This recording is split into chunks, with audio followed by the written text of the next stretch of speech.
He took Ryan's booth at 118, which was wrong enough that Cole noticed before the man even sat down. Ryan arrived every afternoon at 1:32. Same seat, same tea, same stew when the kitchen had it, broth when it didn't. People built habits when they wanted the world to stay measurable, and Ryan liked measurable things. So when a stranger in a charcoal coat folded himself neatly into that corner booth and ordered spiced broth without opening the menu, the whole room shifted by half a degree. Not enough for anyone else. Enough for Cole. The lunch hour had thinned into that soft, in-between lull where dishes clinked louder and voices carried farther.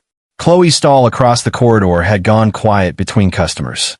Mira sat at table 2 with her notebook open, drawing station travelers and giving half of them tales they did not possess. Dean was drying glasses. Sera worked the pass-through, sleeves rolled, hair tied back, moving with the steady, economical grace Cole had stopped pretending not to notice. The man in the corner had silver at his temples and the careful posture of someone who had spent too many years in rooms where posture counted as speech. Not military exactly. Worse, administrative. The kind of calm that had signed off on ugly things and still slept.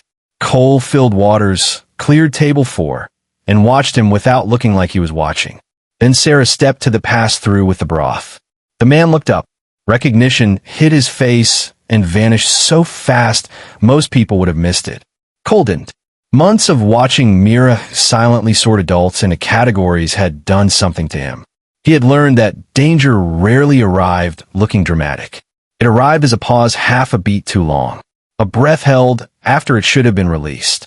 The tiny stillness that fell over a mouth before someone remembered what expression they were supposed to be wearing. The man saw Sera and knew her. Sera set the bowl in the service window, turned, and reached for the flatbread tray without a flicker of reaction. She hadn't seen his face. She was looking at the food, at timing, at the ordinary mechanics of lunch. Cole dried his hands on a towel and moved. He picked up the broth himself and carried it to the corner booth with a smile he did not feel. Sorry for the wait. The man's eyes lifted to him.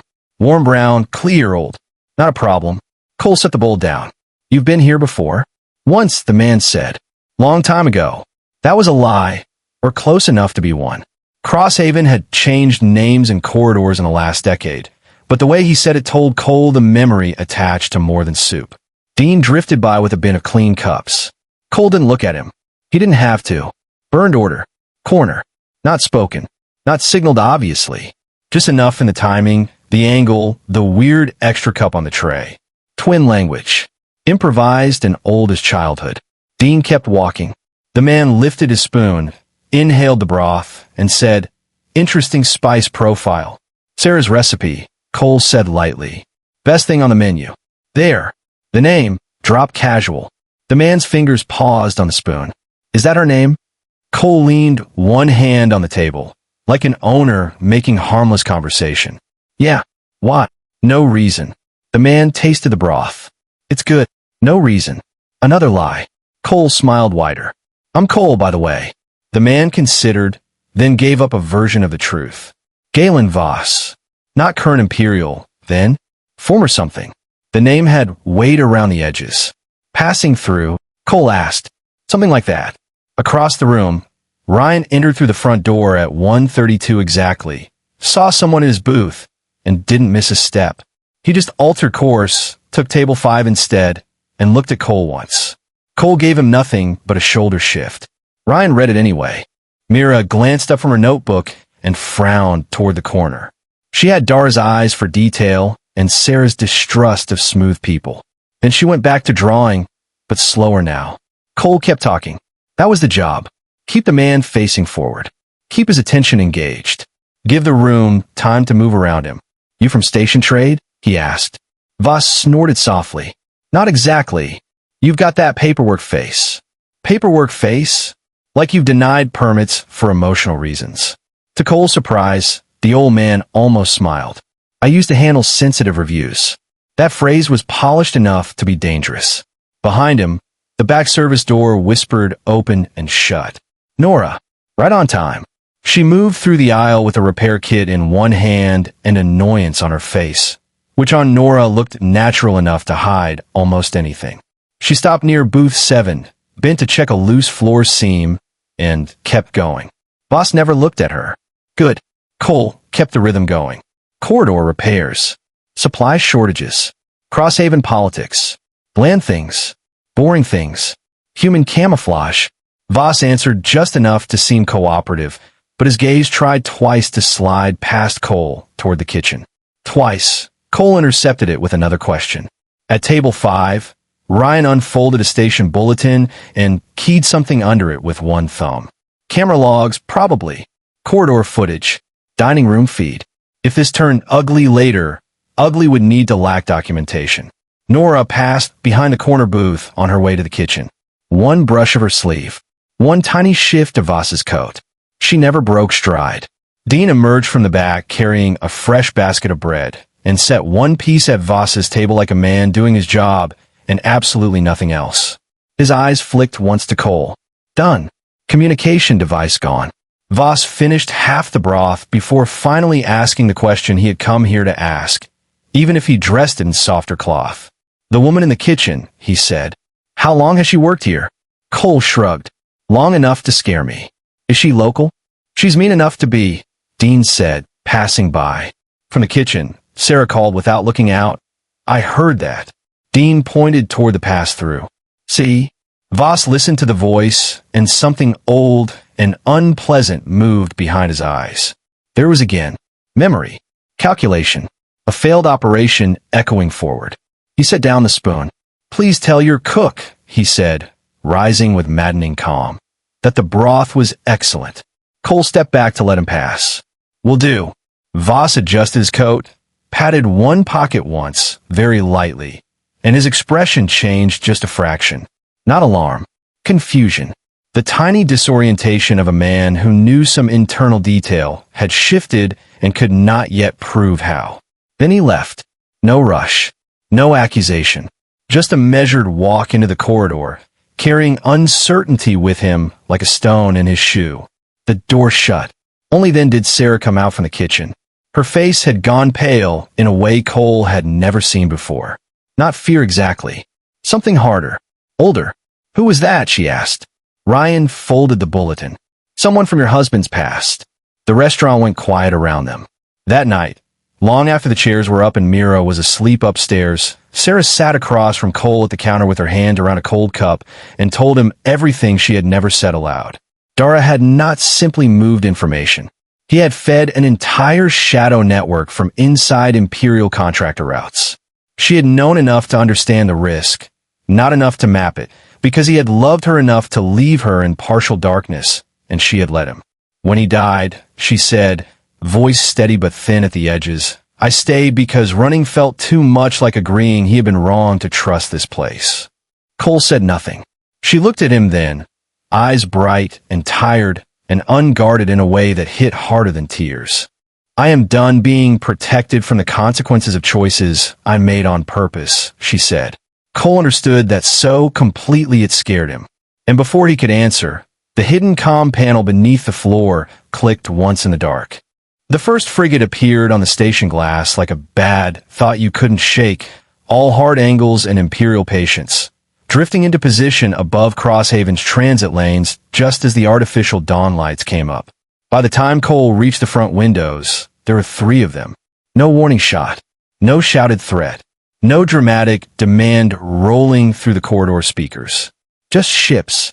Cold gray hulls hanging in the black beyond the station, blocking the trade routes with the casual certainty of a government that expected the universe to make room for its paperwork.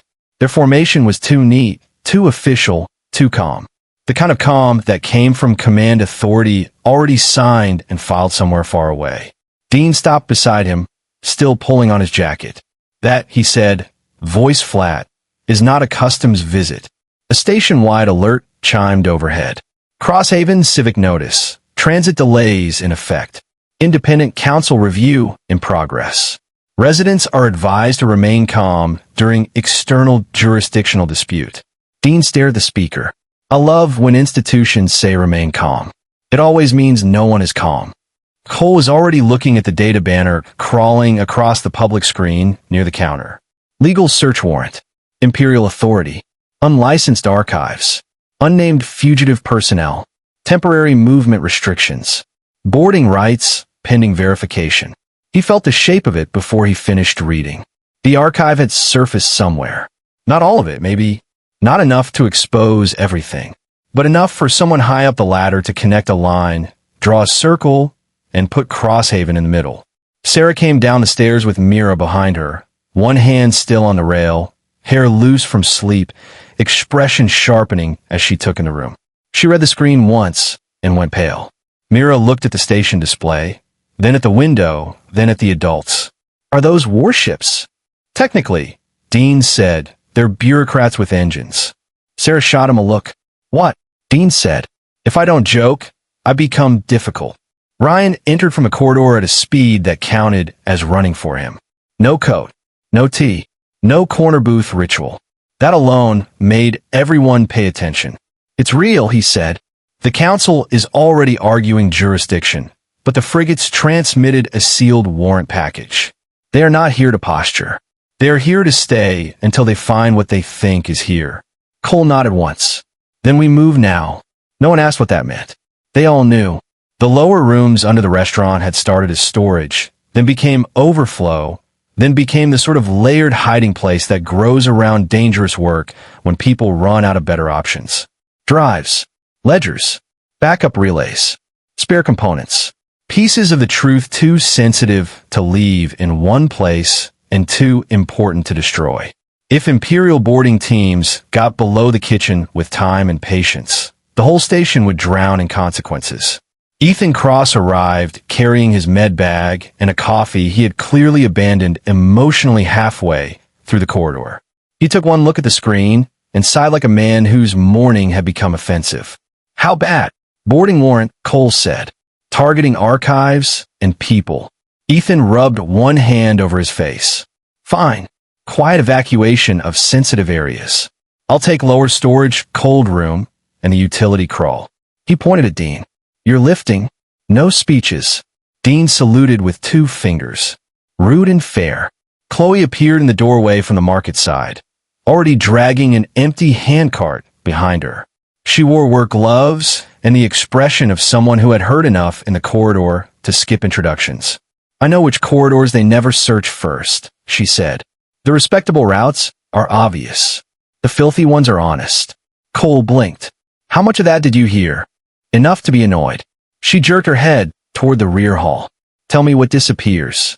Tyler Brooks came in 3 minutes later with a portable terminal tucked under one arm and a grin so sharp it should have had permits. Please tell me this is finally the day my talent for administrative fraud becomes community service. Ryan pointed him toward the back office. Trade registry, lease records, bonded storage permits, corridor access certifications. Make the building's history impossible to read straight. Tyler actually cracked his knuckles. At last, a moral use for paperwork abuse. The restaurant exploded into motion. Crates moved. Floor panels came up. Sealed pouches vanished into market packaging. Chloe took 2 loads through side passages nobody with pride used. Ethan organized the lower room sweep like triage in a field hospital. Fast and unsentimental, muttering item categories under his breath. Dean hauled drives and relay units 2 at a time, because asking him to move carefully under pressure was like asking gravity to become optional. In the utility room, Zane interfaced with station infrastructure and became, somehow, even more judgmental than usual. I have identified 17 docking irregularities across the active frigate queue, he announced through the internal comm. Each one is authentic. Each one is embarrassing. I am reporting them sequentially. Cole balanced a crate against his hip. Will it help? It will slow their boarding authorizations, Zane said. More importantly, it will force Imperial systems to acknowledge that their approach geometry is an architectural insult. A beat. Then, almost thoughtfully, I am enjoying myself. From upstairs came the dull thump of hurried feet. Mira descended halfway, stopped on the landing, and watched the chaos below with frighteningly adult silence. Cole set the crate down. Mira. She came the rest of the way, slower now, notebook clutched against her chest. She had been listening. Of course she had. Children always heard the shape of fear before the words caught up. Outside the windows, one of the frigates rotated just enough to show its docking lights. Mira looked at the ships, then at Cole. Are we the good guys? The room did not stop moving, but something in it listened. Cole knelt to her height. His knees hurt from lifting, his hands smelled like dust and machine oil, and somewhere under the floor the hidden rig was still quietly alive. He looked at Mira and gave her the only answer that mattered. Yes. She studied his face for a long second, testing for cracks. Then she nodded once. I already decided. And from the back office, Tyler's voice rang out over the comm, bright with the joy of an honest criminal. Minor update, he called. One of the frigates just filed for boarding authority under the wrong section code. That means either they're rushed, sloppy, or being fed bad data from inside. Ryan turned toward the office. Cole turned toward Ryan. Because they both understood the same thing at the same time. Someone else was already playing on Crosshaven's side. The boarding timer hit 12 minutes, and Cole stopped trying to think like a restaurant owner. That had been useful for a while. Keep the lights on. Keep people fed. Keep the room feeling ordinary enough that fear had nowhere clean to sit down. But 12 minutes before an Imperial boarding team docked under full warrant authority, ordinary was a costume, and costumes were for later. Dean leaned over the back office terminal, scanning the incoming authorization stream with one hand braced on the desk. Captain's cautious, he said. Look at the queue spacing. He's leaving himself reversal room. Cole stepped in beside him. Meaning he's the kind of man who hates making the wrong move in writing. Dean looked up, and there it was, that dangerous little brightness in his face. So let's give him paperwork nightmares. That was the twin thing. It wasn't mind reading. People romanticized it into something mystical because the simpler truth was somehow more unsettling. Cole and Dina just spent their whole lives throwing bad ideas back and forth until they turned useful. One glance, one tone shift, one word. That was enough. Cole looked at Tyler. Can you forge fleet inserts? Tyler Brooks actually looked offended. Cole, I can improve fleet inserts. Ryan at the secondary terminal didn't even glance up. If we do this, it has to feel older than today. Fresh paperwork is suspicious. Forgotten paperwork is fatal. Zane's voice came through the utility comm, dry as dust. I can degrade station channel clarity by 6% without triggering service alarms. Enough to make verification unpleasant. Not enough to invite immediate investigation. This pleases me. Good, Cole said. Nora. She stood in the doorway, jacket half-zipped, already moving before the plan was fully spoken. I can make docking priority signals disagree with each other from 3 separate junction relays. It'll look like routing conflict, not sabotage. Dean straightened. Perfect. We're not trying to fool a brave man. We're trying to interrupt a careful one. Outside the office, the restaurant still pretended to be a restaurant. Sera kept the kitchen alive with a reduced lunch service because a closed kitchen drew questions, and questions were the one thing they could not afford. Ethan and Chloe were still cycling the last sensitive crates out through side corridors. Mira sat upstairs with strict instructions to stay put, which meant she was almost certainly listening through the vent. Cole exhaled once. All right, we build him a situation he can't dismiss in 12 minutes. Tyler's fingers flew over the keys. What kind of situation? Dean answered instantly. Diplomatic. Everyone in the room looked at him. Dean spread his hands. Not real diplomacy. Bureaucratic diplomacy. The kind that makes armed people stop and call someone tedious. Ryan's mouth twitched. That counted as enthusiasm for him. Pending neutral protection review. Cole caught on. Not confirmed. Pending. That way he can't disprove it immediately. Exactly, Dean said. If it's active but unverified, he has to choose between boarding into a possible jurisdictional violation or pausing like a responsible little servant of procedure. Tyler nodded, already building the fiction. Neutral military authority? Mid-level, Ryan said. Too important to ignore, too obscure to verify quickly. Boring name, Dean added. You never trust dangerous paperwork with a dramatic title. Tyler grinned. I have just the ugliest administrative framework you've ever seen. The room tightened into motion. Cole moved to the public broadcast terminal mounted on the office wall. The restaurant's license allowed commercial advisories, supply notices, and station service announcements. Not military declarations, obviously. But with Tyler rewriting the metadata tags and Ryan inserting the right historical breadcrumbs into port logs, the signal could wear an official face for a few glorious minutes. Ryan worked like a ghost beside him, planting a single notation in the frigate captain's incoming review chain. Prior advisory acknowledged, pending verification, local compliance recommended. Just one line. Not enough to command. Enough to imply the captain had already seen it and forgotten. People believed in their own oversight faster than they believed in conspiracies. In the utility room, Zane fed low-grade interference across the station channels, creating tiny delays, mild packet distortion, just enough static to make every reply feel slower and every clarification slightly suspect. He came over the comm 2 minutes later. I have introduced the communications equivalent of gravel into their administrative machinery. It is elegant sabotage. I resent how gifted I am. Nora checked her wrist display. Docking team is at 8 minutes. Tyler pushed back from the terminal. Fleet registry inserts done. Historical date stamps in place. Crosshaven now appears to have entered a preliminary diplomatic review 12 days ago, with 3 interagency notifications and 1 missing confirmation acknowledgement. Dean looked impressed. That is disgusting. Thank you, Tyler said. Cole turned to his brother. You ready? Dean rolled his shoulders, took the broadcast headset, and in one breath became another person. It was uncanny every time. His voice flattened, lost color, lost humor, became the sound of a tired administrator whose soul had been filed down by years of forms and low-level disputes. He keyed the channel. Crosshaven Municipal Advisory, reference 77 Alpha 9. This station remains under pending neutral protection review pursuant to Joint Transit Framework 12 subsection 4. All non-local enforcement actions initiated within current review radius may be subject to retroactive jurisdictional audit pending confirmation by issuing authority. Verification requests are currently delayed 6 to 9 standard hours. Repeat, 6 to 9 standard hours. Cole almost saluted. Ryan looked up from the logs. That was awful. Dean removed 1 ear cup.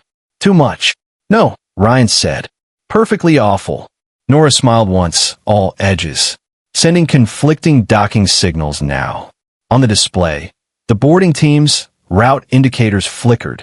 Priority green became amber.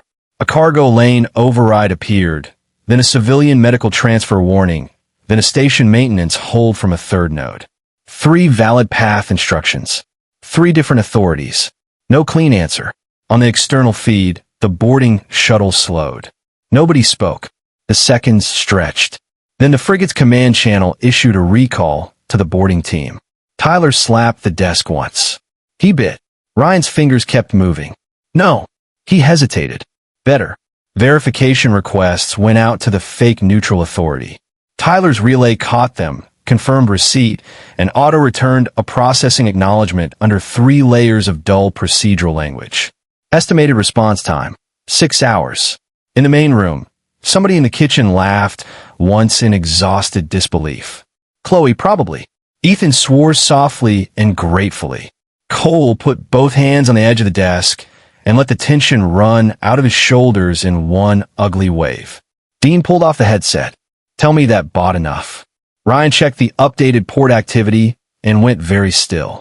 Cole saw it first. What? Ryan turned the screen toward them. 1 frigate had held position. The boarding team had been recalled. The captain was requesting verification exactly as predicted. But the secondary frigate was no longer aligned with Crosshaven's primary docking lanes. It had peeled away from formation. Its new vector angled down and out toward the lower transit routes, toward the Veth colony sectors.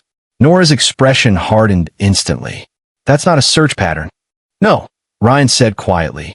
On the screen, the frigate accelerated. Cole felt the cold settle deep in his chest before the words even formed, because he already knew what the movement meant. They hadn't just bought time.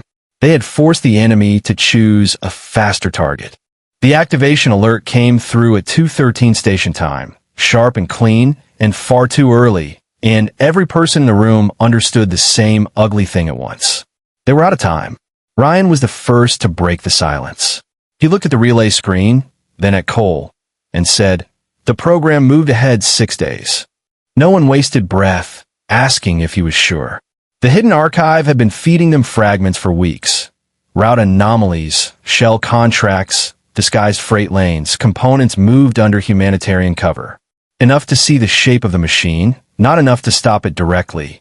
But now one branch of that machine had lit up, and its firing path pointed at a Veth colony with a thin orbital screen and the kind of piece that existed mostly because nobody important had wanted it yet.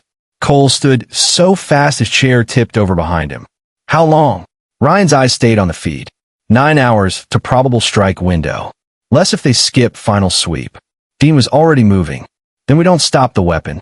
We break its eyes long enough to get people underground. Tyler looked up from the terminal, pale but focused. That assumes the archive's vulnerabilities are real. They're real, Sera said from the kitchen doorway. Everyone turned. She had Mira behind one arm, still in sleep clothes, hair tangled, eyes huge with the kind of fear children learn to hide when adults failed to. Sera's voice didn't shake. Dara only wrote down things he could verify twice, she said. If he logged a weakness, it exists. That settled it. The next hour moved with the brutal clarity of emergency. A contracted transport was found through a dockside pilot who cared more about credit transfers than destination ethics. Ethan loaded med kits, field sealant, splints, oxygen packs, and enough trauma supplies to insult optimism. Chloe turned market packaging into concealment for communication gear. Tyler stripped the hidden room of the systems they needed most. Ryan mapped the strike corridor. Nora collected weapons from places polite people pretended not to know existed. Zane supervised the loading of his improvised defensive suite with the offended dignity of an artist whose masterpiece was being handled by amateurs. Angle that crate carefully, he snapped as Dean shoved a bulky signal relay up the ramp. It contains a beautifully irresponsible capacitor network. If you drop it, I will become difficult in ways this mission cannot accommodate. Dean grunted under the weight. You built a weaponized toaster out of station junk. It is not a toaster, Zane said. It is a modular tactical interference lattice with heating capacity. Cole checked the cargo straps, then looked toward the docking bay entrance. Sera stood there with Mira. He had avoided that moment until he couldn't. Mira came forward first. You're going. It wasn't a question. Cole crouched her level. Yeah. Her mouth tightened.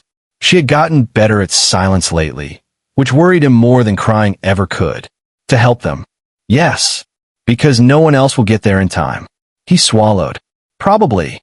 Mira nodded once, absorbing it all with that fierce little stillness of hers. Then don't lie and say it's not dangerous. Cole looked at her for a second, struck clean through by how much she already understood. I won't, he said. Sera stepped closer after that, and for one brief moment, the whole docking bay noise seemed to slide away. Cargo loaders hissed. Engines warmed. Somebody shouted across the hangar. None of it touched the space between them. Bring them back if you can, she said quietly. Cole knew she meant the colony. He also knew she didn't only mean the colony. I'll bring back who I can, he said. It wasn't romantic. It was worse. It was honest. The transport lifted 40 minutes later, ugly and overburdened, riding hard on patched engines and illegal confidence. Crosshaven fell behind them in cold station light. Ahead, the route to the colony stretched through black space littered with traffic shadows and bad possibilities. The colony defense coordinator met them on a secured channel before they even cleared midpoint. His name was Varek. His face appeared on the cockpit screen, lined with exhaustion and disbelief. You are civilians, he said. Dean leaned into frame. That is a flexible term. Varek ignored him. I requested data support. Not whatever this is. Cole answered. This is the part where your request got lucky. He laid it out fast. authentication gaps, confirmation loops, firing sequence timing, a narrow interruption window inside the targeting chain where false returns could force the system to pause and revalidate. Tyler would run the feed. Dean would spoof the command handshake in real time. Ryan would track sequence shifts. Zane's interference suite would muddy correction attempts. It wasn't elegant. It was barely sane. Varric listened without blinking. When Cole finished, the coordinator said, "If this fails, thousands die." Cole held his gaze. "If we do nothing, they die on schedule." That earned them landing access. The colony rose beneath them 3 hours later, wide and beautiful in the wrong way for a battlefield. Pale cities nestled into dark green terrain. Atmospheric shields glimmering thin over transport hubs. Too little orbital defense. Too many lives and clean lines. They set up in the coordination center under a storm of shouted updates, flickering tactical screens, and air thick with heat from overworked systems. Tyler plugged into the colony relay stack like he'd been born angry at software. Dean took the live feed and started speaking to the weapon architecture in its own dead language, guiding false confirmation packets into the sequence gap with terrifying precision. Ryan tracked the pattern shifts and called timing. Nora organized local runners when the internal comms clogged. Ethan built a triage corner before the first casualties even arrived. Zane connected his lattice to the colony grid and murmured, almost lovingly, "Let us now commit engineering." The first strike cycle came. Dean's fingers flew. Tyler pushed the false feed. Ryan counted down. Then every screen in the room flashed, targeting pause. A breath later, the enemy system reset. Cheers broke out too early. "Don't celebrate," Dean snapped. "We just made it blink." The second cycle came faster. Again they hit it. Again it stalled. Again the colony bought another slice of life. Then the eastern evacuation corridor collapsed under panic traffic, and a utility blast took out 2 route beacons. Cole looked at the surface map once and was already moving. Sera's last look hit him then, but only for half a heartbeat. "Where are you going?" Tyler shouted. "To keep the road open," Cole said. He grabbed a fuel mask, a rescue line, and Nora's spare sidearm he barely knew how to use. The ground shuttle doors were closing before anyone could argue him into being sensible. The colony survived 9 hours later. The weapon never got a clean lock long enough to finish the kill. When Cole came back to Crosshaven, soot-streaked and running on fumes, Mira took one look at him and understood exactly where he had really been. Then she said nothing. Not that evening. Not the next morning. Not for an entire day. And when she finally opened her notebook at the corner table, she slid it toward him without a word. Inside was a drawing of him on the colony's surface, standing in front of falling fire. The Empire answered exposure the way big frightened systems always did, by generating paperwork dense enough to bury the truth, and then assigning committees to accuse each other of holding the shovel. Ryan tracked the fallout from his corner booth with a cup of tea going cold by his hand, and a level of personal satisfaction so restrained it almost looked holy. 3 internal investigations formed inside 6 weeks. The first examined procurement fraud. The second examined unauthorized weapons development. The third existed mostly to determine why the first 2 were embarrassing senior people. By the second month, half the names in Dara's archive were being quietly reassigned, publicly defended, or erased from systems that had insisted they were permanent. Crosshaven loved every second of none of it. That was the station's great talent. It could host history at breakfast and be bored by lunch.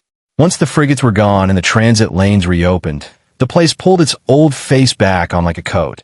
Neutral, shabby, busy, deeply uninterested in being important. Traders resumed yelling over cargo rates. Couriers resumed cutting corners and blaming corridor design. The Independent Council issued 2 statements about resolved irregularities and then spent an entire public session arguing over lighting maintenance on Level 5. Dean watched that feed in the kitchen and said, "That's beautiful. Civilization is healing." The restaurant filled again. Not all at once. Not with a triumphant rush. It happened the way real places come back to life. 1 familiar customer, then 3. 1 long lunch service, then a full dinner shift. A line at the counter on a rainy station cycle, because people had started telling other people this was where you went if you wanted hot food in a room that felt like somebody would notice if you disappeared. Cole noticed all of it. He noticed Chloe too. Her market stall had somehow, through no possible coincidence, adjusted its operating schedule to close exactly 20 minutes before dinner service started. That meant she was free every evening to appear in the restaurant doorway with a bag over one shoulder and absolutely no explanation for why she kept taking the same table by the front window. On the third straight night of this, Dean set down her plate and said, "Your lack of subtlety is becoming performance art." Chloe didn't look up from the menu. "I'm supporting a local business. You order before you sit down. I believe in efficiency. Do you also believe in making eyes at Ethan every time he walks in?" That got her. Just enough. A flicker, quick and annoyed. "Dean," Chloe said, "I would like one peaceful meal in my life." "You're on Crosshaven," Dean replied. "Set realistic goals." Ethan arrived 10 minutes later, carrying his usual satchel and his usual tired face, which had become less guarded over the months in a way Cole found quietly reassuring. Ethan had seen too much to become cheerful, but he had started allowing himself comfort, which was close enough. He reached the register, set down payment chips for his dinner, and pushed them toward Cole. Cole pushed them back. Ethan stared. Again. "Yes, I'm paying for food that I am eating. You helped save a colony. That was a group effort. You stitched my shoulder back together while the floor was shaking. That was medical malpractice under pressure and should not earn free flatbread forever." Cole folded his arms. "You also fixed our freezer unit twice. And you fed me for 3 weeks when I was sleeping 2 hours a night." Dean passed by carrying drinks and muttered, "This is their version of hugging." Ethan pointed after him. "Your brother is insufferable." "He's efficient," Cole said. "He's decorative chaos. Still not charging you." The argument continued with the comfortable rhythm of people discussing money while actually talking about belonging. It happened every day now. Ethan paid. Cole refused. Ethan objected on principle. Cole objected on stronger principle. Nothing changed except the warmth and the ritual. At the far end of the building, a new plumbing contractor made the mistake of telling Zane Holloway that the replacement line beneath the wash station was close enough. Zane's optic dimmed to a dangerous shade. "Close enough," he repeated, as if tasting poison. The original installation represented a moral collapse of engineering judgment. It trapped pressure, insulted drainage, and committed geometric cowardice in 3 visible directions. "If you repeat even one of its choices, I will write an assessment of your competence, so thorough your grandchildren will inherit the shame." The contractor, a broad-shouldered man named Felix who had swaggered in carrying tools and optimism, slowly set down his wrench. Cole passed the open utility door, heard Felix say it's just a pipe, and kept walking because some lessons had to happen naturally. By the time he came back 10 minutes later, Felix was taking notes. Sera and Cole took longer. Not because the feeling took longer. That had been there for months in the small things. The easy division of work, the instinctive glances across a crowded room. The way silence with her had stopped feeling empty and started feeling inhabited. But naming something changed it, and both of them knew enough about loss to treat change carefully. It happened after closing on a quiet station night, with the lights dimmed and the last pan drying by the sink. No grand speech. No stage confession. Just Sera standing by the counter in the soft kitchen light, looking at him with that directness of hers that always made evasion feel childish. "This is real," she said. Cole set down the towel in his hand. "Yeah." She drew a breath. "I don't want it to become real by accident. It won't." A tiny smile touched her mouth then. "Tired. Honest. Good."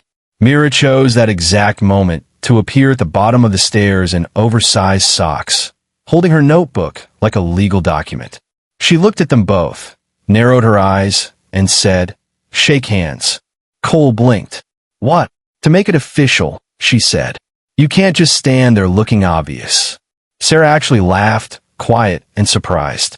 "Mira," Cole began, already losing the fight, "I don't think." "Shake hands," she repeated. Dean, from the dining room, immediately called, "I support the child-led governance model." Chloe leaned sideways in her booth to watch. Ethan was halfway through sitting down and stopped just to witness it. Even Ryan, at his corner table with evening tea, lowered his cup. So Cole held out his hand. Sera looked at it, then at him, and shook it. That was all it took.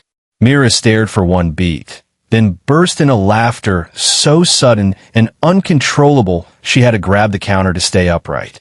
It rolled out of her in bright, breathless waves, the kind that bent her in half and made everyone else start smiling before they fully knew why. Cole looked at Sera, still holding her hand, and realized he was grinning too. And outside the front window, down the corridor, a stranger had just stopped at Chloe's stall and asked for directions to the restaurant by Dara Vale's name. The message unlocked at 5:41 station time, just before dawn cycle, while the restaurant was still dark enough to feel borrowed from sleep. Cole was alone in the kitchen when the hidden rig clicked beneath the floor.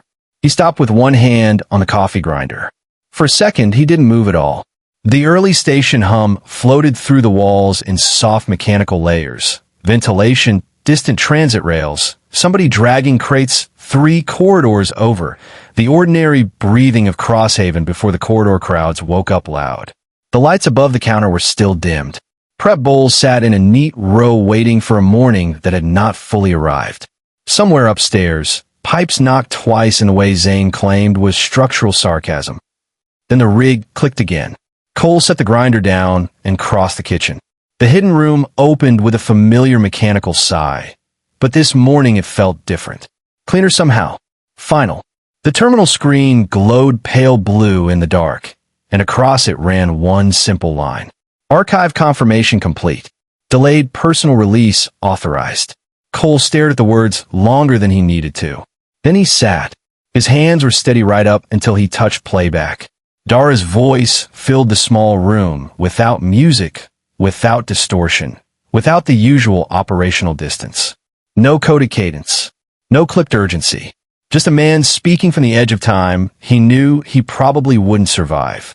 Cole, Dara said, if this reached you, then the worst of it is over. Or over enough. Cole closed his eyes. He had heard fragments before. Instructional clips. Archive notes. Practical things. This was different from the first syllable. There was no shield on it. No professional layer. Dara sounded tired. He sounded real. I don't know how much I'll have left when you hear this. The recording continued. So I'm going to spend less of it pretending I was ever good at speeches. A breath. Soft. Almost amused. Sera will seem stronger than she is. Right up until the moment she decides you've earned the truth. Don't mistake that for dishonesty. She carries pain like other people carry bone. It's not performance. It's structure. Cole let out a slow breath he hadn't realized he was holding. Dara kept going. He talked about Sera first, not in grand tragic language, but in details that made her feel startlingly alive in the room. The way she cleaned knives when thinking. The way she went quieter, not louder, when she was angriest. The fact that she hated being handled emotionally more than she hated being lied to, which was apparently saying something. He said loving her had never felt like rescuing someone. It had felt like being trusted by a force of nature that had read the risk and stayed anyway. Then he laughed once, very softly. Mira, he said, will ask questions that sound small and are not. If she looks at you for a long time before speaking, answer carefully. That means she already knows more than you think. Cole smiled despite himself. That was Mira exactly. Dara spoke about her fierce little mind, her impossible observational habits, the way she noticed mood shifts the way other children notice colors. He said she deserved honesty adjusted for age, not lies adjusted for adult comfort. He said if she ever went quiet for too long, pay attention, because silence for Mira meant she was carrying something too heavy by herself. The room felt smaller now, fuller. Then Dara shifted. The work, he said, and the softness in his voice changed shape. I didn't finish. I know that. If you're hearing me, then some of it survived anyway, which means you were stupid enough or kind enough to keep going. Probably both. I'm sorry for making those traits your problem. Cole huffed out one short laugh at that, the kind that hurt a little on the way out. Dara spoke about the archive plainly after that, about the limits of what he had found. about how institutions hid murder inside language because language made it easier to invoice, about why he had chosen a restaurant and not a bunker. People came and went from restaurants. They talked too much. They listened badly. They paid in routine. That made them perfect places for memory to hide. Then came the part that hit hardest. I trusted you, Dara said before this. You won't remember it. Transit stop on Bella Run. A customs line backing up because some idiot filed a fuel manifest under livestock. You stepped out of your own lane to help a stranger getting squeezed by station security. You had no reason to. It wasn't your business. You just saw pressure and put your shoulder into it. Cole frowned faintly. A blurred memory moved somewhere far back in him. Noise. Corridors. An irritated officer. A woman with a child and too much stress in her face. He had not known it was them. Dara's voice gentled. That told me almost everything I needed. Cole stared at the terminal. People talk about courage like it lives in big moments, Dara said. Usually it doesn't. Usually it lives in reflex. In what you do before you have time to calculate cost. You step toward trouble that doesn't belong to you. That's dangerous. It's also why I could leave them to you and still die believing I hadn't abandoned them completely. Cole looked down at his hands. There it was. The thing he had not known he wanted and had definitely not earned cleanly. Permission from the dead man whose life he had inherited by violence and accident. Dara's final words were almost maddening in their simplicity. Feed people. Keep the doors open. Let Crosshaven stay ordinary. Ordinary is harder to protect than anyone admits. A pause. Then, quieter, thank you. For all of it. The message ended. No dramatic cutoff. No final code. Just silence returning to the room like water, finding its level. Cole sat there a long time after the screen dimmed. Not broken. Not exactly. Just emptied out in one place and filled in another. By the time Sera found him, the kitchen lights were on, but breakfast prep still hadn't started. He was sitting at the counter with both hands around a mug he hadn't drunk from. She took one look at his face, understood enough, and sat across from him without asking a single question. That was what family did once it became real. It stopped demanding explanations for every silence. They stayed like that while the station woke. The corridor outside grew busier by degrees. Distant voices. Cartwheels.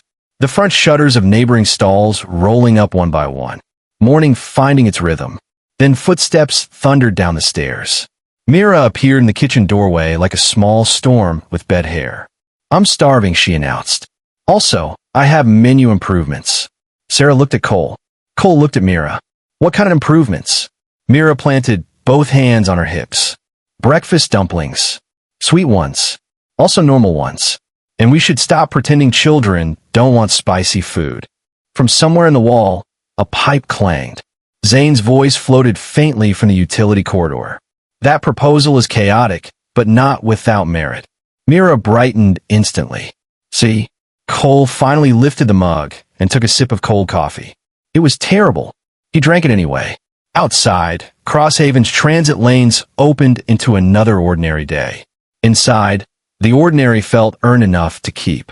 The blade hovered an inch from Cole Mercer's throat, trembling in the red emergency light, and he smiled anyway. Any last words? The woman asked. Cole coughed, tasted blood, and looked at the way her wrist angled around the handle. Yet, he said, you're holding it wrong. That should have been the end of him. Instead, the woman froze. Around them, the convoy ship howled like something alive and furious. Metal groaned through the walls. Warning sirens pulsed in jagged bursts. Somewhere deeper in the vessel, an explosion rolled through the decks hard enough to make the floor jump under Cole's back. Smoke drifted low across the corridor, bitter and hot, and the emergency lights painted everything the color of fresh wounds. The woman's eyes narrowed. Gray, sharp, furious. Not panicked. Furious. You think this is funny? She said. No, Cole muttered. I think if you wanted me dead, I'd already be dead. For one breath, she just stared at him. Then a voice shouted from farther down the corridor. So, The woman snapped her head toward the sound, and Cole used the second to push himself upright against the wall. Pain hit late and mean. His left side felt wet. His shoulder burned. His ears were ringing from the breach 3 compartments back. D. Mercer came skidding around the corner with a stolen shock baton in one hand and a grin that belonged in less violent situations. "Well," Dean said, breathing hard, "good news. I found you." He looked at Sera, then the knife, then at Cole, slumped against the wall. "Bad news," Dean added. "You continue making memorable first impressions." "I'm working with what I've got," Cole said. Sera didn't lower the blade. "Who are you?" "People currently not shooting at you," Dean said. "That feels useful." Another figure emerged from the smoke behind Sera, carrying a little girl against his chest. He was tall, dark-haired, and composed in the unnatural way of someone forcing calm over terror because a child was watching. The girl clung to his neck, small hands fisted in his jacket, wide-eyed but silent. That silence got Cole's attention more than crying would have. The man's gaze flicked over the twins in one clean assessment. "Names?" Dean said. "Cole." The man nodded once. "Nora. This is my wife, Sera. My daughter, Mira." Mira looked at Cole's bleeding side and whispered, "You're leaking." Dean pointed at her. "See? She gets me." Sera gave Dean a look so cold it could have depressurized a room. "This is not the time." "No," Dean said, glancing at the ceiling as another impact shuddered through the corridor. "Pretty sure this is exactly the time. Because whoever hit this ship is cutting straight for engineering. And if engineering goes, we all become a cautionary tale." Cole pushed off the wall. The corridor tilted for a second, then steadied. "Raiders?" Dara's jaw tightened. "Not ordinary ones." That answer landed heavier than it should have. Most raiders in convoy lanes were hungry, desperate, sloppy, or all three. They grabbed fuel, meds, trade goods, hostages if they were especially rotten, then ran before patrols arrived. The people on this ship had come in fast, precise, and ugly. They had jammed internal comms, disabled external distress, and breached 3 secure compartments in under 7 minutes. That meant they wanted something specific. Another alarm tone cut through the ship's scream. Different frequency. Worse. Dean heard it too. "That," he said, "is a reactor complaint." Mira buried her face in Dara's shoulder. Sera finally lowered the blade, but only halfway. "There's an escape cluster 2 decks down." Cole laughed once, short and dry. "Sure. And I like a steak dinner on a beach moon. Raiders always lock escape access first." "We checked," Dara said. 3 pods are already gone. 1 was destroyed before launch. 1 might still be reachable from engineering access." Cole and Dean exchanged a look. Twins didn't need words for everything. Sometimes it was just timing, instinct, the same bad idea arriving in 2 heads at once wearing different shoes. Dean sighed. "I hate that look." "You're making the look too," Cole said. "I know. That's why I hate it." Sera frowned. "What?" Cole nodded down the corridor. "Engineering access cuts behind cargo spine C. Fewer cameras. Fewer raiders. Also fewer structural supports," Dean said. "So, if the ship decides to come apart while we're inside, at least we'll die creatively." Dara shifted Mira gently. "You know the route?" "We know damaged ships," Cole said. "That route will still be there for maybe 10 minutes. 8, Dean corrected. "Optimist." Sera studied them like she was trying to decide whether they were brave, stupid, or professionally committed to both. Then the deck lights flickered black. For half a second, the corridor vanished. In the darkness came shouting. Boots. A burst of weapon fire. The smell of scorched insulation. The emergency lights slammed back on, red and ugly. Cole moved first. "Decision made," he said. He grabbed a fallen service panel, ripped the insulated cable free, and tossed the metal plate to Dean, who caught it with a grin. "A shield?" Dara asked. "A suggestion," Dean said. The 5 of them ran. The corridor turned into chaos almost immediately. Smoke thickened. Sparks rained from a torn ceiling conduit. The ship's artificial gravity kept stuttering, making each stride lurch wrong under their feet. Cole took point because he was already hurt and therefore, in his opinion, appropriately volunteered for terrible jobs. Dean stayed back with Dara and Mira, swinging the panel into place whenever stray debris or fire came too close. At the junction to cargo spine C, 2 raiders appeared through the haze. Cole didn't think. He hurled the cable. It wrapped around one raider's rifle arm just long enough to throw off the aim. Dean slammed the service panel into the second raider's chest with a crash like a dropped airlock. Sera moved in instantly, all hesitation gone, blade flashing low and precise. Not killing, disabling. Cole noticed that too. Even now, she chose control over blood. One raider hit the deck groaning. The other staggered back, weapons spinning away. Dara kicked it under a bulkhead and pulled Mira behind him in the same motion. Dean blinked. Okay, he said. You two have definitely done this before. No, Sera snapped. Yes, Dara said at the same time. They looked at each other. Even in a collapsing ship, that told Cole a whole marriage existed there. A deep metallic boom tore through the deck. The floor jumped so hard Mira cried out.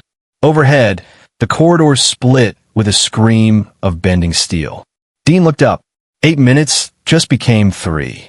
Cole grabbed the dropped rifle, checked the charge, and swore. It's almost dry. Perfect, Dean said. I was worried things were getting convenient. They reached the engineering access hatch and found it sealed. Not locked. Welded. For one awful second, nobody spoke. Then from beyond the hatch came the distant hiss of an escape pod cycling toward readiness. Cole looked at the welded seam, then at Dean. Dean looked at the near-empty rifle in Cole's hand, then at the overhead pressure valve beside the hatch. And both twins smiled the exact same dangerous smile. Dara saw it and said, very carefully, "What are you about to do?" "Something deeply irresponsible," Dean said. Sera tightened her grip on the blade. Cole raised the rifle toward the valve and whispered, "Everybody get down." Cole fired at the pressure valve, and the world turned violet. The shot hit with a hard metallic crack. For one split second, nothing happened. Then the valve exploded in a shriek of white vapor and compressed force, blasting across the welded hatch with enough pressure to shear the softened seam apart. The hatch tore inward crooked, half ripped from its frame. Dean stared at it. That, he said, was either brilliant or criminal. Those aren't opposites, Cole snapped. Moo! They shoved through the opening into a maintenance throat barely wide enough for shoulders. The air inside was hotter, thinner, full of burnt metal and the oily smell of failing machinery. Behind them, the corridor gave one long, groaning shudder. Somewhere deep in the ship, something enormous broke.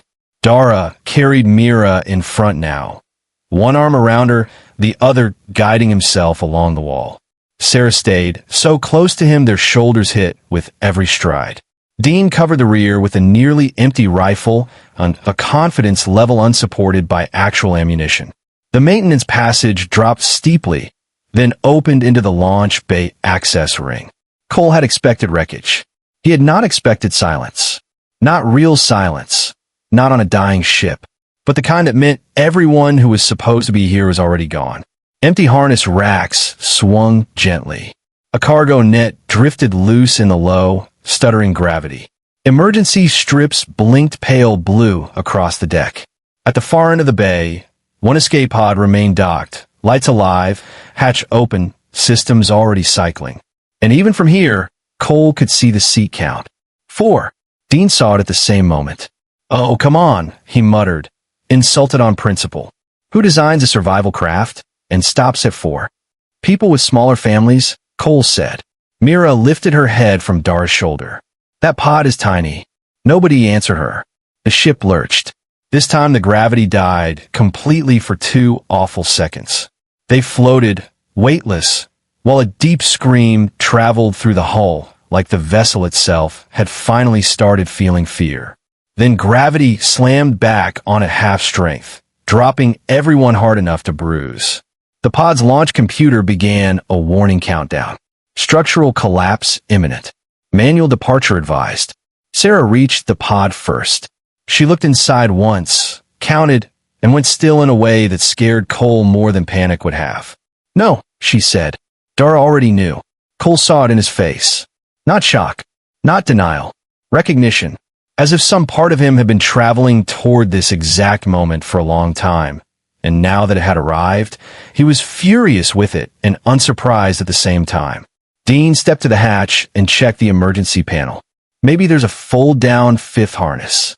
There isn't, Sera said. He checked anyway. There wasn't. The launch computer repeated the warning, louder now, as if urgency could create more room. Cole's mind ran numbers, because sometimes numbers were easier than terror. The pod could maybe hold 5 bodies for launch mass if one person rode unsecured, but unsecured in a debris field meant dead on first impact. 2. In one harness? Worse. Manual crawl space? None. External clamp? Suicide. No clever angle. No human trick. No twin nonsense. Just arithmetic. He hated arithmetic. Mira looked from face to face. Why did everybody stop? Sera crouched in front of her too fast, hands shaking as she pushed hair from Mira's forehead. Listen to me, baby. Dara moved before she finished. He took Mira gently from his shoulder and put her into Sera's arms with such practiced care it broke something in the room. Then he grabbed Dean by the jacket and shoved him toward the rear harness rack.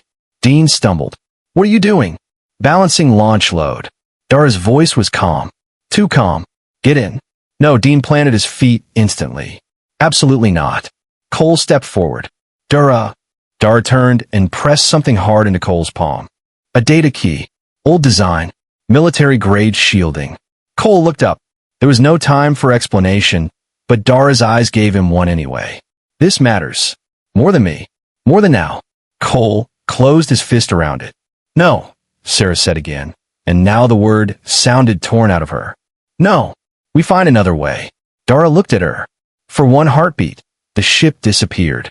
The alarms, the smoke, the breaking metal, all of it fell away under the weight of 2 people seeing each other completely and hating what was coming. If there were another way, he said softly, I'd already be doing it. Mira twisted in Sera's grip. Dad! The bay lights flickered black, then returned blood red. A warning klaxon changed pitch. Hull breach in adjacent section. Dean reached for Dara's arm. You don't get to decide this alone. Dara gave a short, humorless smile. I know. That's why I'm deciding it fast. Then the adjacent bulkhead split with a sound like the sky tearing open. Air roared out of the bay. The pod rocked violently in its clamps. Loose equipment ripped across the room. Cole hit the deck, one arm around the nearest support rail. Sera dropped over Mira, shielding her with her own body. Dean slammed against the hatch frame. Across the bay, emergency blast shutters started descending, but too slowly, too late. The breach was widening. If that shutter didn't seal in seconds, the entire launch ring would decompress before the pod could clear. Dara saw it first. Of course he did. He ran. Straight for the manual seal station beside the tearing bulkhead, where the control will had to be engaged by hand because automation failed whenever a breach distorted the frame. Dara! Sera screamed. He did not look back. Maybe because he couldn't. Maybe because if he did, he would stop. He reached the wheel, threw his full weight onto it, and the half-fallen emergency shutter jerked down another meter. The suction was monstrous now, dragging crates, tools, and torn floor plating toward the breach in a screaming storm of debris. Dara braced one boot against the wall and hauled again. Launch, he shouted. Cole pushed himself up. Get in the pod. I'm buying you seconds. Dara shouted back. Do not waste them. Sera was crying now, furious tears, the kind that came from being powerless while still full of fight. She shoved Mira into Dean's arms and lunged for the bay. Cole caught her around the waist before she got 3 steps. Let me go. No! The word tore out of him so hard it hurt. Dean got Mira strapped into the nearest harness while she kicked and screamed for her father. Cole dragged Sera backward toward the hatch as she fought him with everything she had. Not to escape. To go back. To reach the man at the wheel, still hauling against the vacuum with both hands while the shutter crawled down inch by inch. Then he looked at Cole one last time. Not pleading, not afraid, trusting. The shutter slammed shut. The pod hatch sealed. Sera hit the closed door with both fists just as the launch bolts detonated. Crosshaven smelled like burnt wiring, old soup, and 1,000 people minding their own business. Cole stood just inside the main transit ring with Dean on one side, Sera on the other, and Mira leaning sleepily against a duffel bag at their feet. The station curved away in rust-colored metal and patched light panels, crowded with cargo carts, blinking signs, and the usual neutral port species mixed pretending not to look at each other. Traders haggled.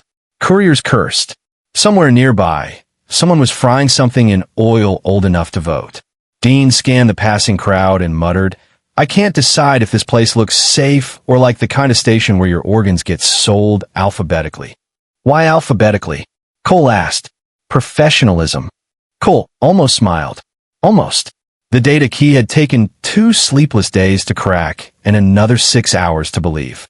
After all that, after blood and vacuum and a man dying behind a sealed hatch, Sera Vale had left them coordinates to a commercial district on an old neutral station and a full legal transfer of ownership for a business with declining revenue, overdue maintenance, and a customer review history so insulting it felt personal. A restaurant. Not a vault. Not a weapons cache. Not a hidden fleet. A restaurant. Cole still thought there had to be another layer. Dean thought so too. "This is bait," he had said 3 times on the shuttle in. "No one leaves his family a food business unless the stove shoots missiles." Sera had said nothing. That worried Cole more than the possibility of missiles. She had become quieter since the escape pod. Not broken. Not distant exactly. More like every word now had to cross a minefield before she let it out.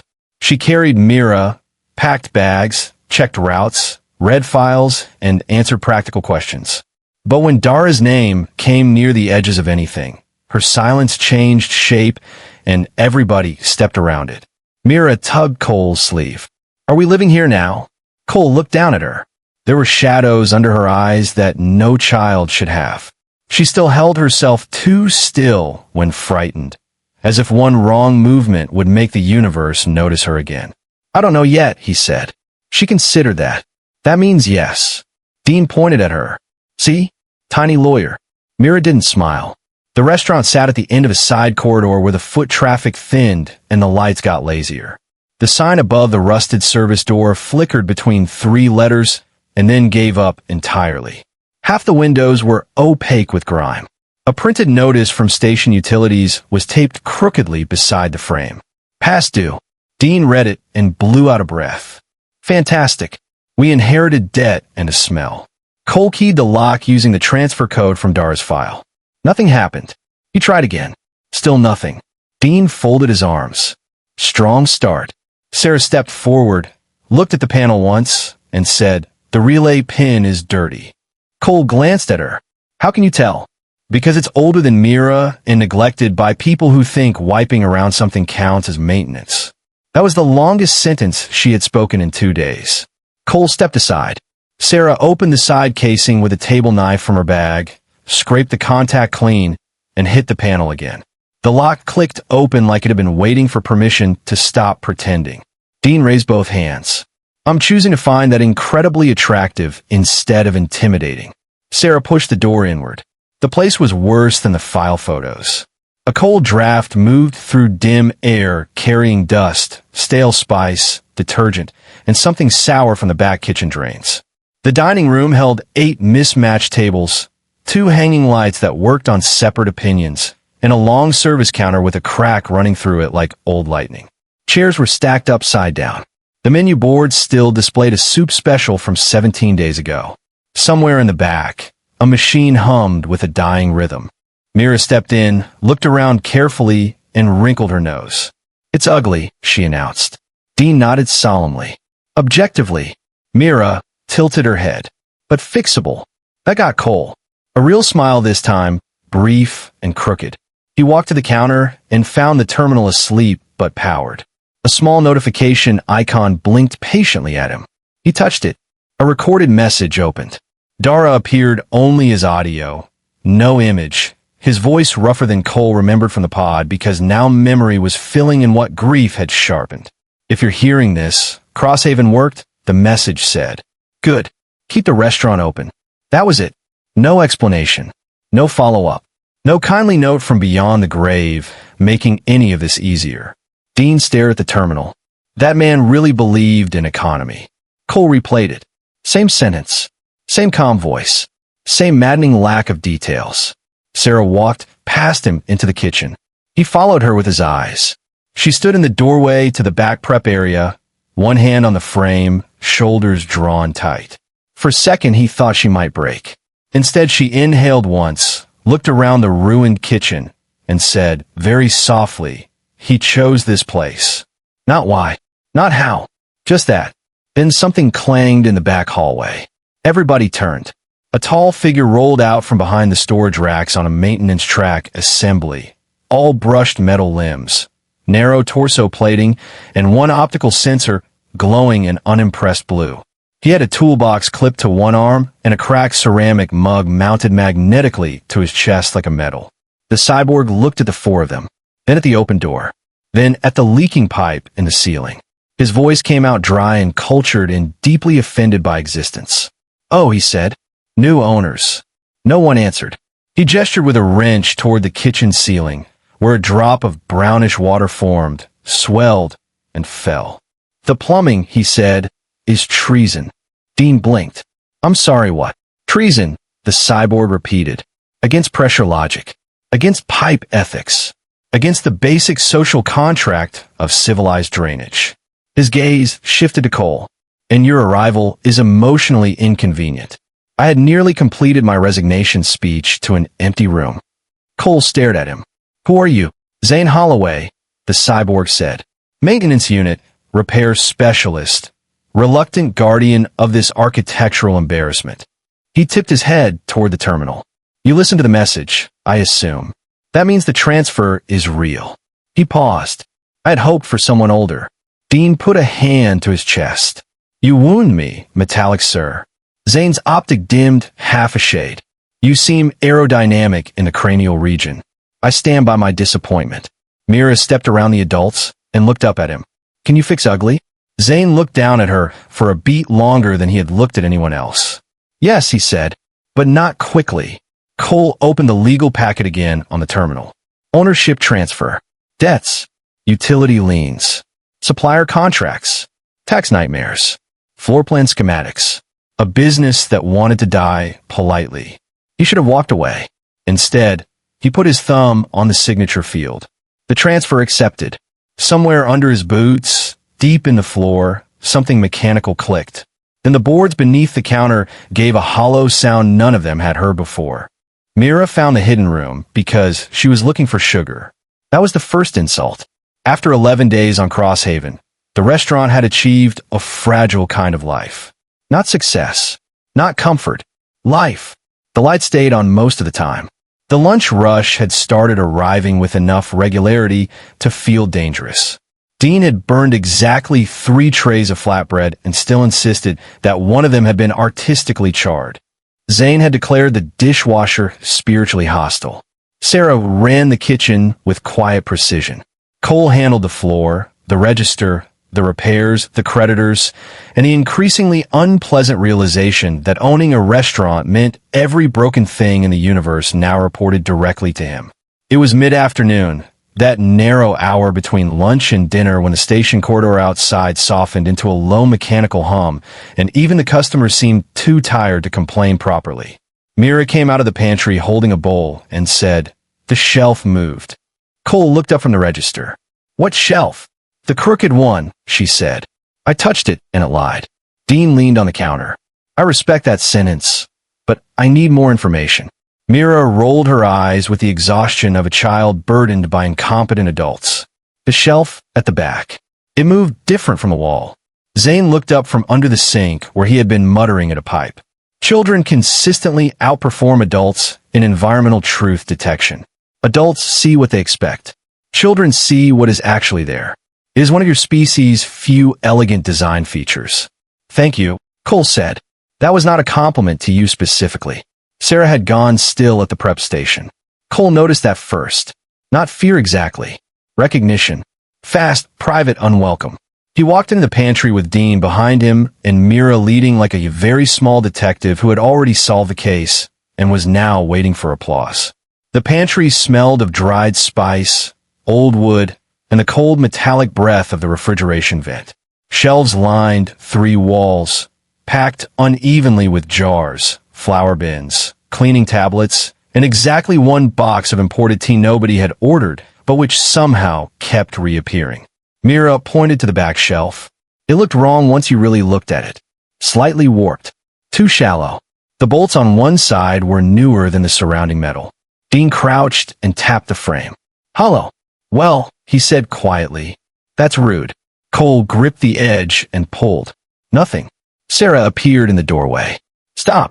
The word wasn't loud, but it landed hard enough to freeze the room. Cole turned. You know what this is? Sera's face gave away almost nothing. Almost. I know Dara built compartments into places he trusted. Did you know about this one? A beat. No. Dean studied her. Cole did too. She was telling the truth, but not the whole emotional truth around it. She had suspected something. Maybe not where. Maybe not what. But enough that the sight of a false shelf had hit her like memory. Mira folded her arms. So we open it. Dean pointed at her. Excellent leadership instincts. Mildly terrifying. Cole pulled harder. The shelf shifted half an inch and jammed. Zane arrived, looked once, and produced a narrow tool from somewhere inside his chassis with the smug economy of a magician who deeply resented being asked to perform for amateurs. Step aside, he said.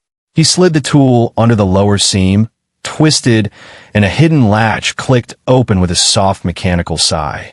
The entire shelf swung outward on a concealed hinge. Behind it was a utility panel.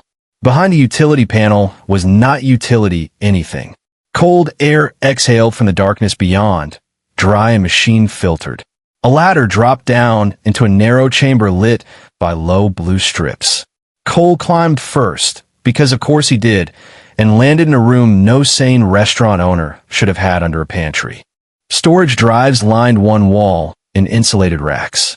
Another wall held old station maps layered with handwritten markings, route codes, docking sectors, and notations in Dara's compact script. There were sealed ledgers, signal boosters, spare comm arrays, and one central terminal rig tied into a communication spine that absolutely did not belong beneath cracked floor tiles and a soup kitchen. Dean dropped down beside him and let out a long whistle. So, either Dara was more interesting than advertised, or we accidentally inherited a polite little espionage nest. Language, Sera said from above. Dean looked up. I said polite. She came down anyway. The moment her boots hit the floor, the room changed. Cole felt it. Sera looked around with the expression of someone walking into the shape of a truth she had spent years refusing to outline. She touched nothing. Her gaze moved over the drives, the maps, the rig. Mira leaned over the ladder opening. Is it treasure? No, Sera said. Yes, Dean said at the same time. Cole moved to the central terminal. Most files were encrypted under layered locks, but a few directory names were readable. Freight revisions, civilian contracts, relay mirrors, field redundancies. One folder marked Orion Annex had a red seal warning in 3 languages. He opened a ledger instead. Columns of ship identifiers, cargo numbers, route offsets, custom stamps, escort schedules. At first glance, ordinary trade movement. At second glance, too clean. Too repeated. Shipments appearing under civilian medical transport codes, but carrying impossible mass values. Agricultural equipment manifests crossing military fuel routes. Neutral corridor authorizations signed by shell offices that existed for 6 weeks and vanished. Cole felt the pattern before he understood it. Dara was tracking something, he said. Ryan Hale's voice came from the top of the ladder. Yes. Everyone turned. He stood above them in his usual dark coat, one hand resting lightly on the ladder rail, expression unreadable as ever. Ryan had been eating lunch at the same corner table every afternoon since the restaurant reopened. Always at 1:32. Always the same tea, same stew, same measured way of watching the room, without seeming to watch anything at all. Dean looked up at him. You have got to stop entering scenes like that. Ryan ignored him and climbed down. He took one look around the hidden chamber, and some final layer of pretense left him. Not dramatically, just quietly, like a coat removed and folded away. You weren't supposed to find this yet, he said. Cole straightened. That sounded a lot like you knew it was here. I knew Dara had a fallback site beneath the restaurant, Ryan said. I did not know whether he had activated it before he died. Sera's voice turned cold. Who are you? Ryan met her eyes. Someone your husband trusted enough to build contingencies with. Silence followed that. Heavy silence. Dangerous silence. Outside, through layers of floor and steel, came the faint muffled sound of the front door chime. Then another. Dinner service. Dean closed his eyes briefly. I love that reality remains committed to timing. Cole looked from Ryan to the ledgers to Sera. Tell me what this is. Ryan exhaled slowly. It's evidence, he said, of an Imperial weapons program hidden inside civilian logistics, routed through neutral space because neutral stations see everything and claim responsibility for nothing. He touched one map lightly. Dara was building a case. And if this archive is complete, people may already be looking for wherever he hid the rest. Sera stepped toward the ladder. Seal it again. Cole turned sharply. What? She looked at him, and for the first time since the ship, anger cracked through her control. Seal it. Right now. Ryan's head tilted toward the ceiling. Above them, faint but unmistakable, someone knocked on the pantry door. The woman at table 6 ordered soup, black tea, and nothing that required trust. Cole noticed her 3 minutes after she sat down. Not because she was loud. She wasn't. She had the exact kind of face people forgot too quickly. Plain station jacket, tired shoulders, dark hair tied back without style or vanity, the look of a dock clerk who had worked too many double shifts and expected one more before sleep. Crosshaven was full of people like that. That was why she stood out. She watched exits. Not the menu. Not the kitchen. Not the customers. Exits. Her spoon stayed untouched beside the bowl. Her tea cooled in patient silence. Every time the front door opened, her eyes moved there first, then to the corridor reflection in the window, then to the service hall near the pantry. Dean drifted up beside Cole at the counter and murmured, Table 6 has, I know, where the emergency vents are energy. Cole kept wiping a glass that was already clean. Tracker or shield? Dean gave the woman one careless glance. Could be either. I hate competent people before introductions. Lunch traffic moved around her, as usual. A pair of freight haulers argued about docking rates at table 2. Ethan Cross sat near the back pretending to read a medical trade journal while very obviously listening to everything. Ryan Hale occupied his corner booth with a bowl of stew and the expression of a man who had made peace with the universe only because he had backup plans against it. Mira colored at the side table near the register, tongue caught in concentration, making a drawing of Zane with larger shoulders and a dramatically unnecessary cape. Zane rolled past, saw the drawing, and paused. My proportions are flattering, he said. You're a hero in it, Mira said. I object to the cape, Zane replied. It invites dust and false expectations. The woman at table 6 looked toward Mira. Just once. Fast. Cole saw that too. Sera stepped up to the pass-through with a fresh stock pot, setting it down hard enough to shake the ladles. You're staring, she said quietly. Occupational hobby, Cole said. Sera followed his line of sight for less than a second. She's wrong. You know her? No, Sera's face stayed calm, but not loose. I know the posture. Dean leaned in. That sentence was not comforting. Cole made the decision in the next heartbeat, because that was the job now. Keep the room breathing. Find the threat before the threat found them. He reached for the spice tray over the stock pot and dumped in far too much smoked pepper. Sera's head snapped toward him. Cole, trust me. I trust you less every time you say that. He stirred once, let the pepper hit the steam, then turned the burner too high. The smell changed immediately. Rich broth became bitter heat. Smoke curled up in a dark ribbon. A second later, the stock pot coughed out a burnt, ugly hiss that made 3 customers look up at once. Sera stared at him like she was calculating whether homicide would hurt dinner service. Dean, to his credit, didn't waste the opening. He grabbed a clean apron, slung it over one shoulder, and moved into the room with the loose slouch of a bored server solving a kitchen problem.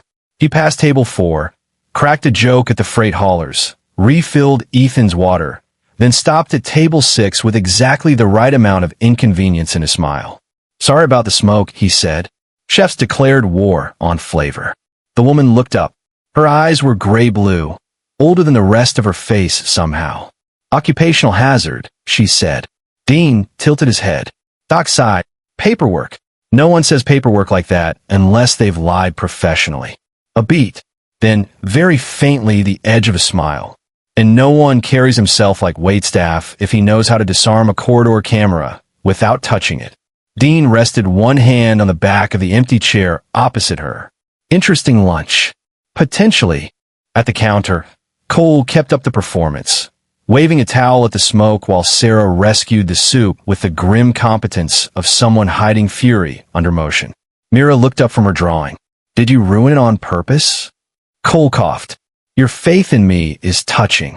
It means yes, Mira said. Then the corridor outside exploded. A security siren barked once. Boots hammered past the front windows. Somebody shouted, "Move!" and the station hallway filled with the hard metallic clatter of armed pursuit. Cole's head turned instinctively toward the glass. That instinct would have been too slow. Nora Quinn moved before the first shot hit. 1 second she was seated. The next she was out of the chair, crossing half the room in a blur of efficient violence. One hand catching Mira by the arm, the other flipping the side table down as cover. She dragged the little girl under it just as the front window shattered inward in a rain of screaming glass. Customers hit the floor. Sera ducked behind the counter. Dean dropped flat beside table 6 overturned chair. Ethan hauled the freight hauler nearest him down by the collar before a second burst ripped through the frame and punched into the opposite wall. Zane rolled straight into the open, extending a maintenance shield panel from his side chassis with a mechanical snap. This, he announced over the chaos, is why I dislike transparent architecture. Cole vaulted the counter and hit the floor beside Mira and Nora. Myra's eyes were huge. She wasn't crying. She was breathing fast and trying very hard not to. Nora kept one arm around her and glanced at Cole. Fake smuggling sweep, she said. Security's chasing a decoy 2 corridors over. Someone wanted a panic line through your frontage. Cole looked at the broken window. That's specific. So, am I? The gunfire outside moved past as fast as it had arrived. Shouts receded. A final crash echoed down the corridor. Then only the station alarm remained, pulsing low and ugly through the broken front. Dust and powder glass floated in the restaurant air like glitter from a bad decision. Dean rose first, brushing shards off his sleeve. Well, he said, you definitely weren't here for the soup. Nora stood, helping Mira up with surprising gentleness. No. Sera came around the counter, face white with anger. Who are you? Nora looked at each of them in turn, measuring what to say and what not to. One layer inside Dara's network, she said. Not his inner circle. Not military. Logistics and warning routes. After he died, the contact points started vanishing. So, I vanished first. Ryan set down his spoon at the corner booth. Smart. Her eyes flicked to him. Ryan. Still irritatingly alive, he said. Cole frowned. You know each other? We know enough, Nora said.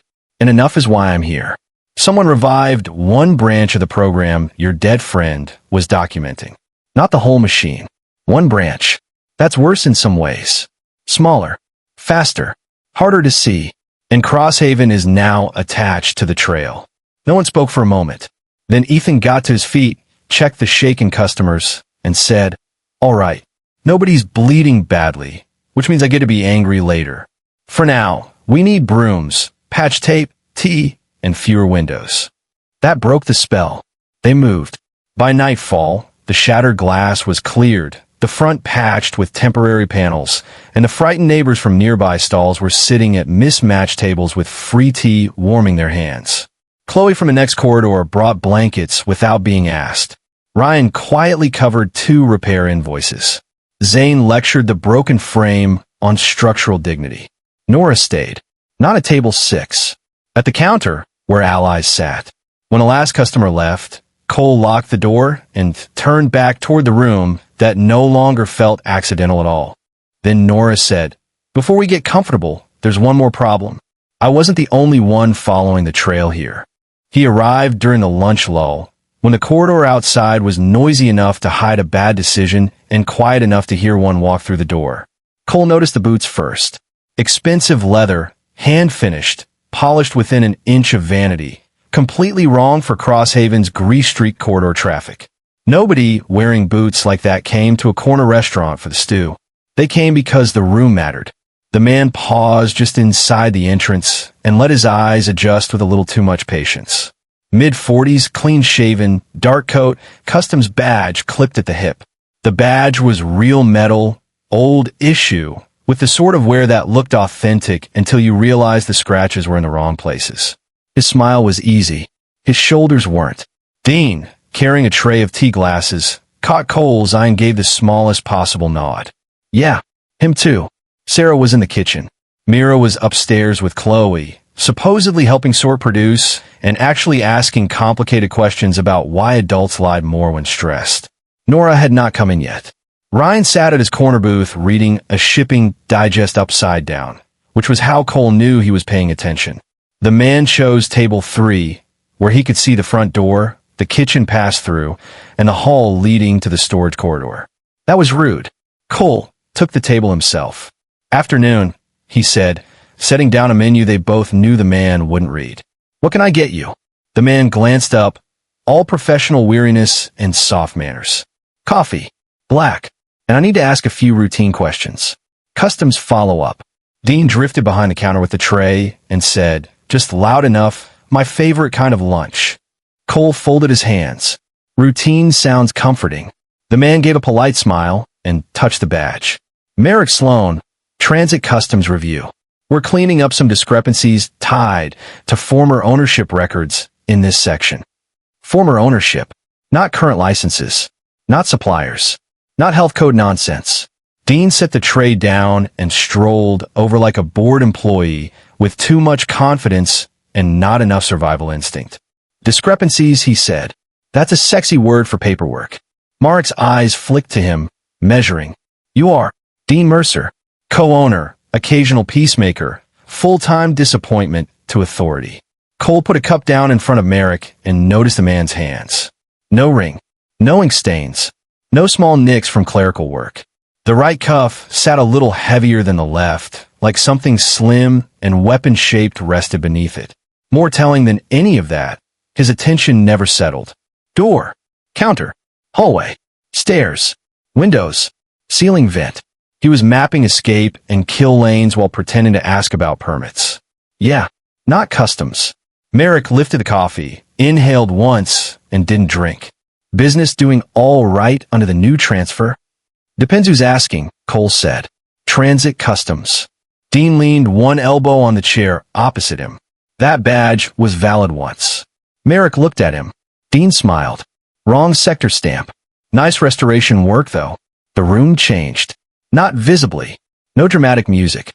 Just a tiny internal tightening, like every person present had inhaled and not exhaled yet. Merrick set the cup down with care. That's an interesting thing to say. Cole pulled out the chair opposite him, and Saturday. You came in wearing expensive boots, a borrowed badge, and the expression of a man pricing exits.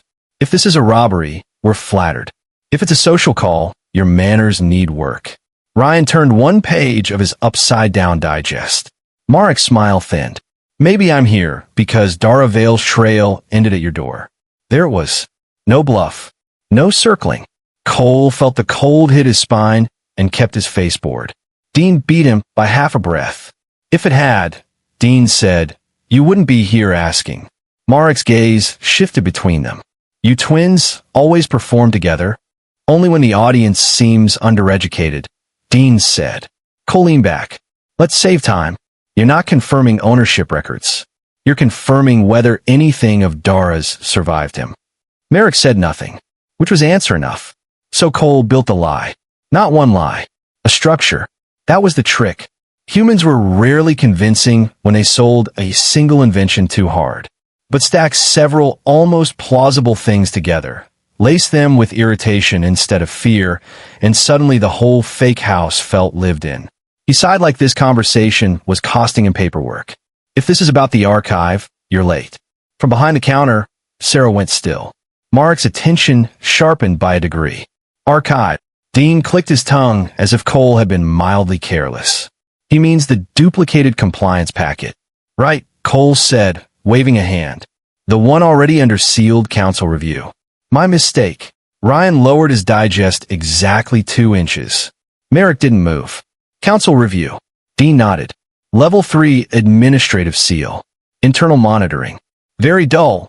Incredibly expensive. You know how councils are once they smell liability. Now Sera looked at Cole like she might strangle him after this. Good. Real tension made fake stories breathe. Merrick studied them with predator stillness. And you just told me that because... Cole shrugged.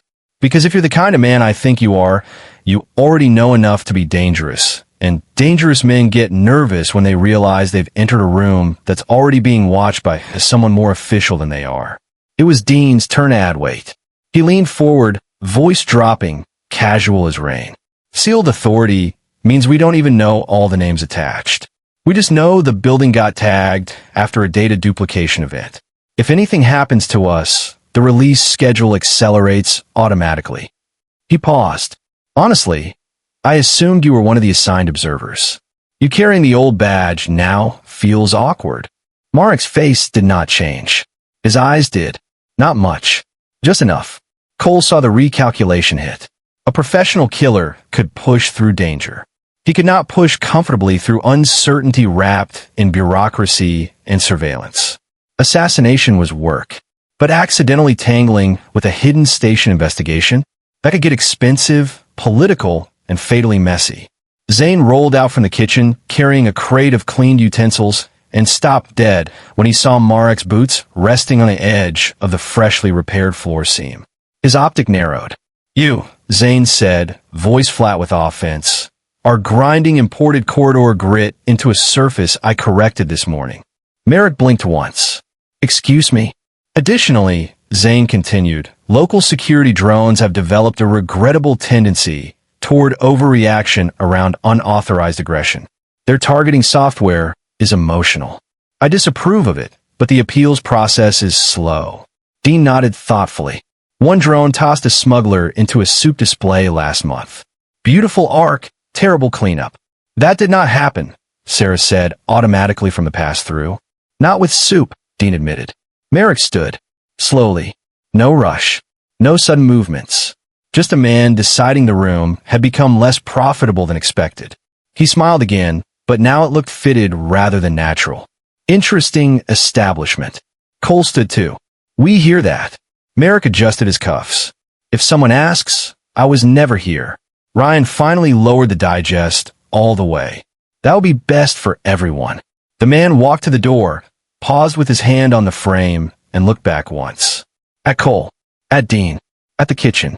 At the ceiling, where Mira was very likely frozen upstairs, listening to every word through the vent grate. Then he left. No slammed exit. No threat. No dramatic promise to return. Just departure.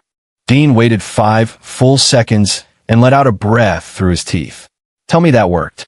Cole watched the corridor through the glass. Mira kept walking, but not easily. His shoulders were a touch too rigid. His smile was gone. It worked enough, Cole said. Then Nora burst through the back service door, face tight, breathing hard. We have a bigger problem, she said. He wasn't alone.